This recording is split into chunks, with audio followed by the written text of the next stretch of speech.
The risk is if you mess up on your due diligence and you buy a piece of land that has something wrong with it, then that can impact your sale and either slower sale time or a lower price. Okay. So would you be comfortable in sharing like one of your most successful flips and what it made it so profitable? Yeah.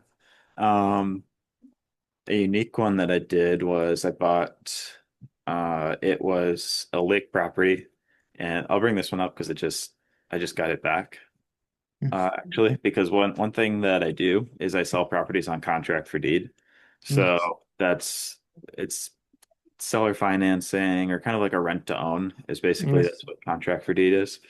So I bought this piece of land. I bought it for it was like $8 or $9,000 or 10, something like in that range. And I sold it on a contract for deed. So what happened was the guy gave me some money down and then he started making monthly payments to me.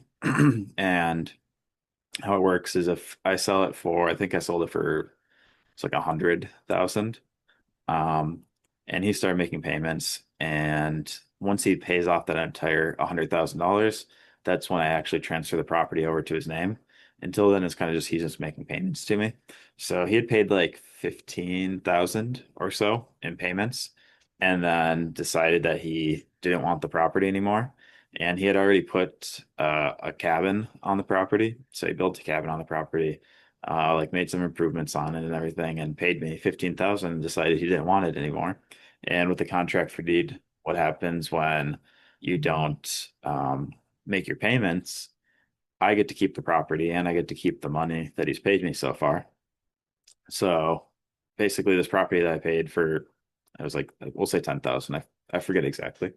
Paid 10 grand for. He had paid me 15,000 already, and he put a cabin on the property.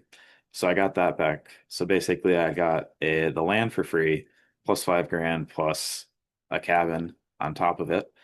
So then I went and I sold it again, because you can do that with the contract for deed if somebody defaults. Sold it again. This time I sold it for 150,000.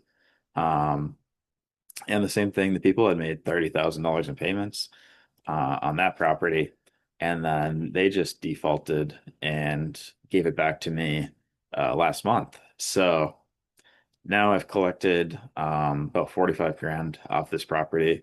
I have a house on it, and I can go and sell it again. So that's why I really like contract for deed is because you can have situations like this where you can basically just start reselling the property